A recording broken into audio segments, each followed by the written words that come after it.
Thousands of Muslims have been escaping from Myanmar after dozens were killed in religious violence, but Bangladesh won't let them in and is forcibly returning them. They fled attacks in Rakhine State by the Buddhist majority. An estimated 90,000 of the Rohingya have left. Myanmar doesn't recognize them as citizens, so many have tried to reach Bangladesh, where their ancestors are from, but Bangladesh is turning them away despite appeals from the United Nations. Will Jordan has this exclusive report. These Rohingya men and boys have just fled attacks in Myanmar, which have left dozens of their people dead. They're now in Bangladesh, and they're badly shaken by what they've experienced.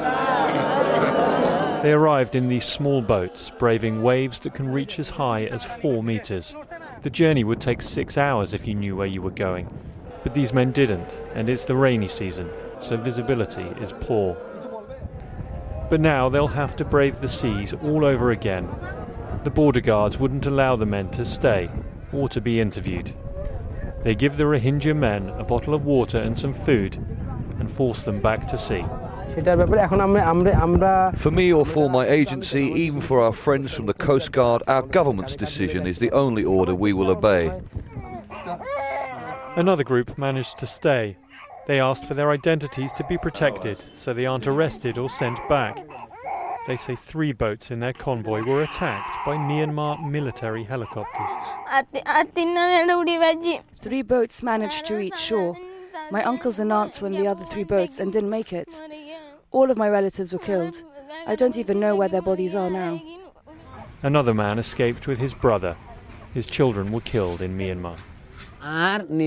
They burned my 2 children to death, but when we approached the authorities to demand justice, the Myanmar Border Security Force shot at us. That day we lost 50 of our men. He spent 4 days at sea, having been turned away from Bangladesh twice.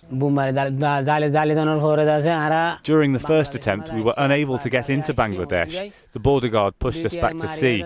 Some of us starved to death in the boat.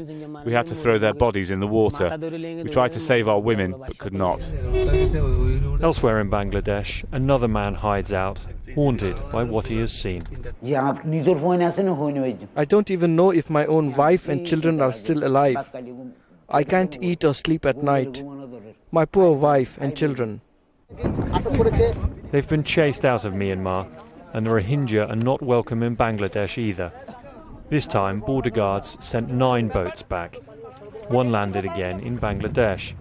We don't know for sure what happened to the other 8. Will Jordan, Al Jazeera. Zulekha Ismail is the executive director of Padana Global Peace Foundation. She says the international community needs to get involved.